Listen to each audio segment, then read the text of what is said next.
दुनिया के सबसे बड़े लोकतंत्र के महापर्व के तीसरे चरण का मतदान खत्म हो गया है।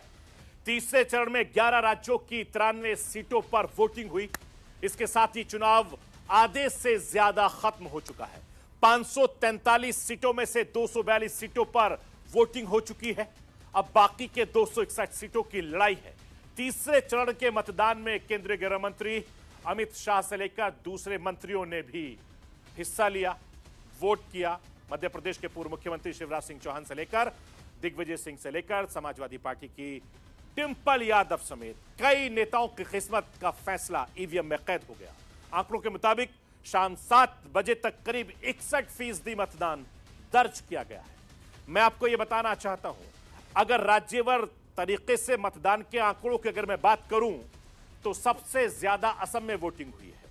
असम में 75% से ज्यादा वोटिंग हुई है। सबसे कम महाराष्ट्र में वोटिंग हुई है। महाराष्ट्र में 54% मतदाताओं ने अपने वोट का प्रयोग किया। इसके अलावा पश्चिम बंगाल में लगभग 74% के आसपास वोटिंग हुई है। उत्तर प्रदेश में 57% से ज्यादा वोटिंग हुई है। बिहार में 56% से ज्यादा वोटिंग हुई है। इसके अलावा छत्तीसगढ़ में भी 66% से ज्यादा वोटिंग हुई है। गुजरात में 56% के आसपास वोटिंग हुई है। गोवा में 74%, कर्नाटक में 66% से ज्यादा वोटिंग हुई है। मध्य प्रदेश में 62% से ज्यादा लोगों ने वोट किया है। इस तरीके से हिंदुस्तान में अगर मतदान के फीसदी की बात करें तो तीसरे चरण में लमसम अगर मिलाया जाए तो 61% मतदान हुआ है। मैं आपको यह बताना चाहता हूं कि तीसरे चरण के चुनावी मैदान में प्रधानमंत्री नरेंद्र मोदी से लेकर गृह मंत्री अमित शाह ने अपने वोट का प्रयोग किया। प्रधानमंत्री नरेंद्र मोदी और केंद्रीय गृह मंत्री अमित शाह ने मंगलवार को अहमदाबाद में मतदान किया।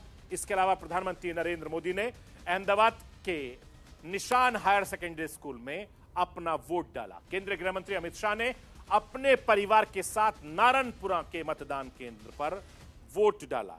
गांधीनगर लोकसभा सीट से अमित शाह दूसरी बार चुनावी मैदान में है। तस्वीरों के जरिए भी मैं आपको दिखा रहा हूं। कांग्रेस अध्यक्ष मल्लिकार्जुन खड़गे ने कांग्रेस के कलबुर्गी में अपने वोट का प्रयोग किया। समाजवादी पार्टी के प्रमुख अखिलेश यादव, डिंपल यादव ने भी अपने वोट का प्रयोग किया।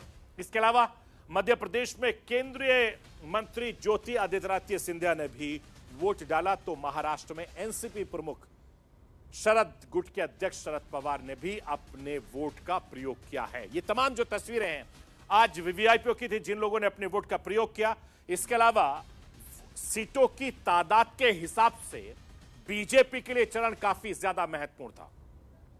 जिन 93 सीटों पर वोटिंग हुई उनमें से 2019 में एनडीए ने 78 सीटों पर जीत दर्ज की थी। सिर्फ बीजेपी की अगर मैं बात करूं तो बीजेपी को 71 लोकसभा सीटें मिली थी।